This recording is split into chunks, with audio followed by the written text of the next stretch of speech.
गोरेगाव पश्चिम मध्ये पार्किंगच्या वादावरून लिफ्टमध्ये 2 गटांमध्ये झटापट व हाणामारी।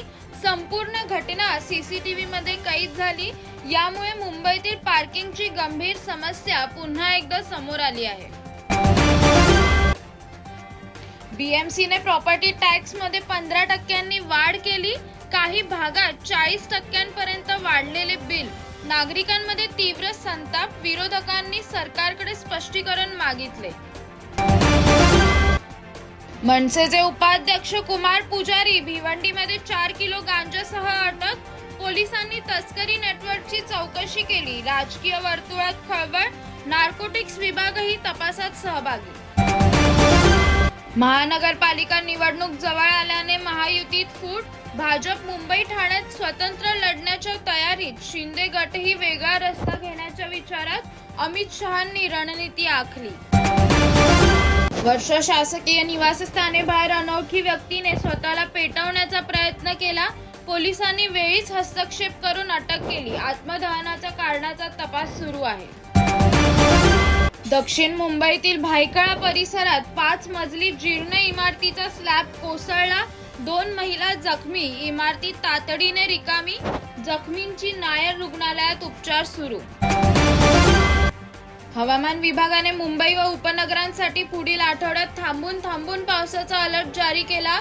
उकाडा व आर्द्रता वाढणार। नागरिकांनी योग्य खबरदारी घेण्याचे आवाहन। मुंबईकरांसाठी दुसरा मरीन ड्राईव्ह तयार। प्रियदर्शनी पार्क ते वरळीपर्यंत समुद्र किनारी आकर्षक पायाभूत सुविधा विकसित। 15 जून रोजी उद्घाटन होण्याची शक्यता। पुण्यात बनावट लष्करी अधिकारी अभिषेक भोसले अटकेत। फसवणुकीसाठी लष्करी गणवेश व बनावट ओळखपत्र वापरले। त्यावर गुप्तहेरगिरीची संशय। अधिक तपास सुरू। एमआयएम नेते वारिस पठाण यांचा दावा। कुवैत दौऱ्यात ओवैसींनी पाकिस्तानला खोटा प्रचार थांबवण्याची सुनावणी केली। ऑपरेशन सिंदूर बाबत जागतिक मंचावर पाकिस्तानचा पर्दाफाश केला। मुंबई कृषी उत्पन्न बाजारात पहिल्याच पावसात पाणी साचले। बुनियादी सुविधांचा अभाव। व्यापार ठप्प। भाज्या भिजल्याने नागरिकांना महागाईचा फटका बसण्याची शक्यता। महाराष्ट्रात एका दिवसात 86 नवीन कोरोना रुग्ण। राज्यभरात 383 सक्रिय प्रकरणे। नागरिकांना मास्क वापरणे व वैयक्तिक स्वच्छतेबाबत जागरूक राहण्याचे प्रशासनाने आवाहन केले। राज्यात मान्सूनच्या पावसामुळे 21 नागरिकांचा मृत्यू। विजेच्या दुर्घटनेमुळे 6 जण जखमी। पूर परिस्थिती निर्माण झाल्यामुळे प्रशासन अलर्टवर। नागरिकांच्या टीकेनंतर आयुक्त भूषण गगरानी यांनी मान्सूनपूर्वी प्रलंबित कामांवर जोर दिला। ठेकेदारांना फटकारले। सर्व कामे वेळेत पूर्ण करण्याचे स्पष्ट आदेश दिले।